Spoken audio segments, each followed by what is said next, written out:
गुरुब्रह्मा गुरुर्विष्णुः गुरुदेवो महेश्वरः गुरुसाक्षात् परब्रह्म तस्मै श्रीगुरवे नमः। हरिः ओं श्रीगुरुभ्यो नमः। हरिः ओं। సాక్షాత్తు దివ్యాత్మ స్వరూపులైన మీ అందరికి ముందుగా నమస్కారం. మనం ఎక్కడున్నాడు దేవుడని 105వ ధారావాహిక చేసుకుంటూ ఉన్నాం. నిన్న మనం భగవంతుని పాసు వెతుకుతున్నాం, కానీ లోపల ఉన్నటువంటి అవయవాలు ఏం చేస్తున్నాయో మనకు తెలియలేదు. ఇంకా భగవంతుడినే మనం తెలుసుకుంటాం. నీలో జరిగే క్రియనే నువ్వు తెలుసుకోలేకపోయినప్పుడు ఈ విశ్వాన్ని మొత్తం ఎట్లా తెలుసుకోగలవు? మనం ఇవాళ కొన్ని విషయాలు మనం తెలుసుకుందాం. లోపల అంతరంగంగా జరిగేటటువంటి విషయం ఈ మధ్య మనకి వాట్సాప్లో వచ్చింది. అది మీరు గమనించారో లేదో తెలియదు, కానీ నేను ప్రతి క్షణం కూడా దాన్నే వీక్షిస్తున్నా కాబట్టి దాంట్లో మంచి విషయాన్ని తెలుసుకుంటున్నాం. అందువల్ల దానిలో చెప్పినటువంటి విషయాన్ని మనం ఒకసారి చర్చించుకుందాం. ఏంటి అసలు వాళ్ళు చెప్పింది ఏంటి, లోపల జరిగే క్రియని ఎంత అద్భుతంగా రాశారు. దాంట్లో మెదడులో 10 కోట్ల కణాలు ఉంటాయంట, కంటిలో 13 కోట్ల చిన్న చిన్న కణాలు, 70 లక్షల కోన్ కణాలు, 3 లక్షల నరములతో కలపబడి ఉన్నదంట. ఒక కన్ను తయారుకు 2 లక్షల ట్రాన్స్మీటర్లు, 2 లక్షల టెలివిజన్ రిసీవర్లు కావాలేనంట. ఒక కన్ను నిర్మాణానికి ఇంత కావాలంట. హృదయము నిమిషానికి 72 సార్లు, రోజుకు సగటున 1,00,000 సార్లు, సంవత్సరమునకు 4 కోట్ల సార్లు ఎటువంటి విశ్రాంతి లేకుండా కొట్టుకుంటుందంట. శరీరంలో రసాయన పదార్థాలను కొనాలంటే 2,70,00,000 రూపాయలు ఖర్చు అవుతుందట. చనిపోయాక వాటిని అమ్మితే ₹6.45 మాత్రమే వస్తుందట. నవ్వటానికి శరీరంలో 2 కండరాలు పనిచేస్తాయంట. కోపపడటానికి 43 కండరాలు పనిచేస్తాయంట. చర్మంలో 46 మైళ్ళ పొడవైన నాడులున్నాయంట. నాలుగుపై రుచులు తెలపడానికి 3,000 రకాల బుడిపెలు ఉంటాయట.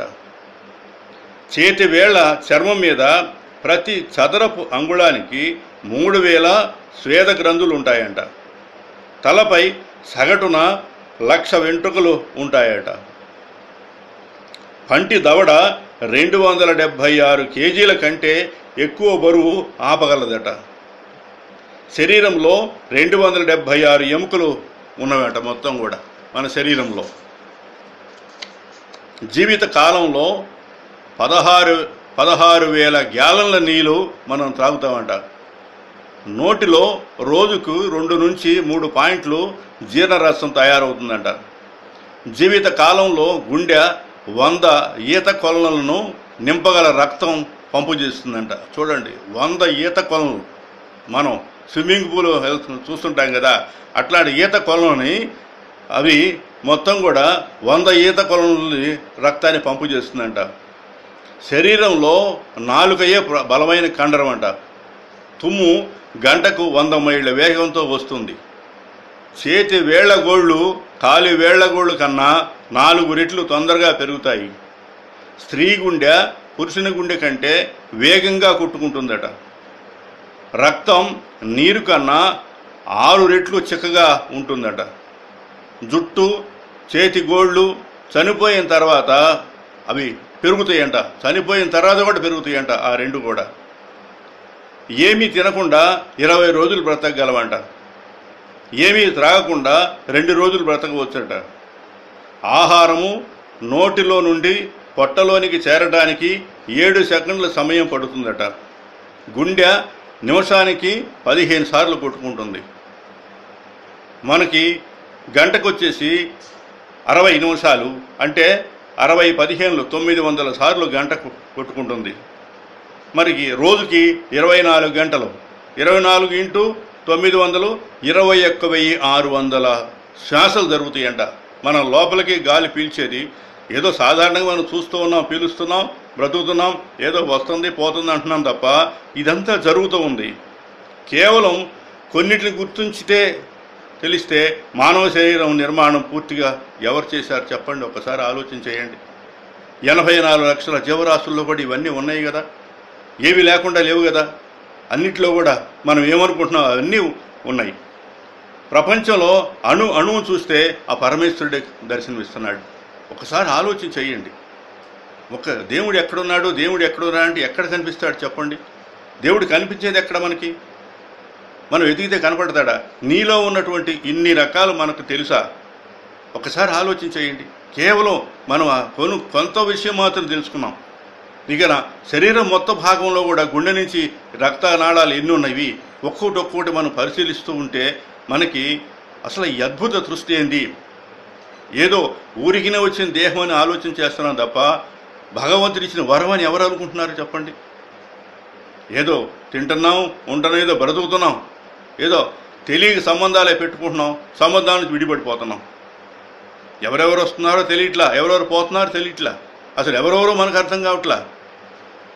ఎప్పుడైతే ఆలోచన కలిగిందో మనం ప్రపంచం వైపు చూసినా కూడా పరమాత్మనే మనం చూస్తూ ఉంటాం. మనం ఈ జ్ఞానం కలిగితే శుభబుద్ధి కలిగినట్టే.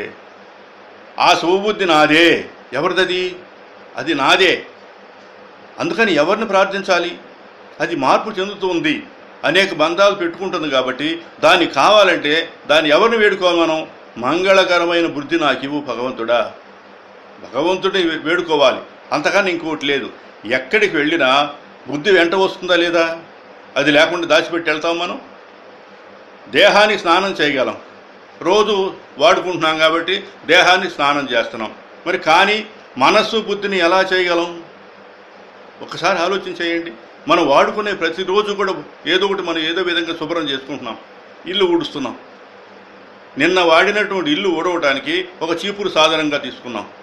నిన్న తొడుక్కున్న బట్టలన్నీ కూడా శుభ్రం చేయడానికి ఒక సబ్బు తీసుకొని దానిలో శుభ్రం చేసుకున్నాం. నిన్న తిన్నటువంటి మనం కడిగిన పాత్రలన్నీ కూడా మరలా సర్ఫ్ దాంట్లో శుద్ధి చేసి మరలా వాడుకుంటున్నాం. ఇవన్నీ మనకి పై కనపడేటువంటి ఇవన్నీ వాటిని సొంత శుద్ధం చేసుకుంటున్నామే. మరి లోపల పనిచేసేటువంటి మనస్సు బుద్ధి ఏమున్నాయో అవన్నీ కూడా శుద్ధం చేసుకోవాలి వద్దా? శుద్ధం ఎవరు చేస్తారు? నీకు కనపడితే బట్టకి మురికైనా ఏం కాదు, దానివల్ల ఇబ్బంది ఏం లేదు. నువ్వు 4 రోజులు కదా, వారం రోజులు ఉతకకుండా వేసుకున్నా కూడా దేహానికి ఇబ్బంది, ప్రాబ్లం లేదు. 4 రోజులు స్నానం చేయకపోయినా కూడా పెద్ద కంపు మునిగిపోయేది ఏం లేదు. ఇల్లు ఊడ్చుకోకుండా 10 రోజులు చేయకపోయినాడు ఏం కాదు. కానీ ఇవన్నీ ఆడించేటటువంటి ఆ మనస్సు బుద్ధి ఏమున్నాయో వాటిని మనం శుద్ధి చేసుకోవాలి. అవన్నీ ఎప్పుడైతే శుద్ధి చేసుకుంటావో నీ బుద్ధి నిలుస్తుంది. మంచి విషయాలు వినాలంటున్నావు, వింటున్నావు, ఏమైపోతుంది? అది బూడిదలో పోసిన పన్నీరు అయిపోతుంది. వింటున్నావు అంటే కూర్చున్నప్పుడే మనసు పెడుతున్నావు, లేవకుండా వెళ్ళిపోతున్నావు. మొన్న కథ చెప్పుకున్నాం కదా, ఈ చెవులు చెప్తే ఈ చెవులో పెడితే ఆ చెవులో పోతుంది అన్నట్టుగా. అందువల్ల చాలా జాగ్రత్త. అసలు వచ్చిన దేహాన్ని మనం ఎంతవరకు వాడుకుంటున్నాం? ఎంతసేపుడికి సంపాదనేనా? డబ్బే ప్రధానమా? ఎందుకండి డబ్బు? ఏం చేసుకుంటావు చెప్పండి? ఉండాలి, కాదంటలా. కానీ కాలుకి చెప్పు ఎంత ఉండాలో అంతే ఉండాలి. ఒక అంగుళం చెప్పు పెరిగింది వేసుకుంటే ఎంత కష్టపడతావు? డబ్బు ఉందని, నా దగ్గర డబ్బులు చాలా ఉన్నాయని చెప్పి ఒక అంగుళం పెంచిమనంటే కష్టపడతావు. పానీలే ఒక అంగుళం తక్కువ తీసుకుందామంటే అప్పుడు కష్టపడతాం. దానికి కరెక్ట్గా చెప్పు కాలుకి ఎంత కావాలో అంతే తీసుకుంటున్నాం. అలానే నువ్వు కూడా ప్లాన్ చేసుకోవాలి. ఇది భగవంతుని సృష్టి, ఇది నాది కాదు, ఎప్పుడు నేను ఉండను ఇక్కడ, నాకన్నా ముందు వాళ్ళంతా కూడా వెళ్ళిపోయారు, నేను కూడా ఏ రోజు వెళ్తానో తెలియదు, కానీ వెళ్ళటం ఖాయం. పొయ్యే లోపలే మనం శుద్ధి చేసుకోవాలి. అద్భుతమైన బుద్ధిని ఇచ్చాడు పరమేశ్వరుడు మనకి.